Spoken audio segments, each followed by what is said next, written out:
త్వరలో ఆర్టీసీలో జరిగే డ్రైవర్స్ నియామకంలో ఆర్టీసీ హెవీ డ్రైవింగ్ స్కూల్లో శిక్షణ పొందిన వారికి ప్రాధాన్యత ఇవ్వడం జరుగుతుందని కాకినాడ జిల్లా ప్రజా రవాణాధికారి శ్రీనివాసరావు పేర్కొన్నారు. కాకినాడ ఆర్టీసీ డిపోలో గల హెవీ డ్రైవింగ్ స్కూల్లో 16వ బ్యాచ్ శిక్షణ పూర్తి చేసిన వారికి సర్టిఫికెట్ల పంపిణీ కార్యక్రమం జరిగింది. కార్యక్రమానికి Kakinada RTC depot manager Manohar అధ్యక్షత వహించగా జిల్లా ప్రజా రవాణాధికారి శ్రీనివాసరావు ముఖ్య అతిథిగా పాల్గొని 16వ బ్యాచ్ శిక్షణ పూర్తి చేసుకున్న వారికి సర్టిఫికెట్లు పంపిణీ చేశారు. ఈ సందర్భంగా శ్రీనివాసరావు, మనోహర్లు మీడియాతో మాట్లాడారు.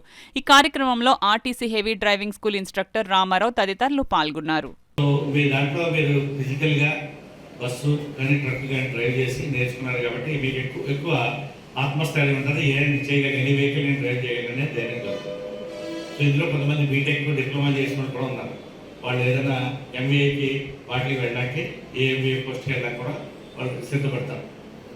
సో మీరందరూ కూడా మరి డ్రైవర్ అనేటువంటి పవిత్రమైన వృత్తికి న్యాయం చేయాలి. మీరు పవిత్రమైన వృత్తిని న్యాయం చేయడం అంటే ఏంటంటే, మీరు ఒక బస్సు తోలుతున్నారనుకోండి, అది ఆర్టీసీ బస్సు కానీ, ట్రావెల్స్ బస్సు కానీ, స్కూల్ బస్సు కానీ ఏదైనా కావచ్చు.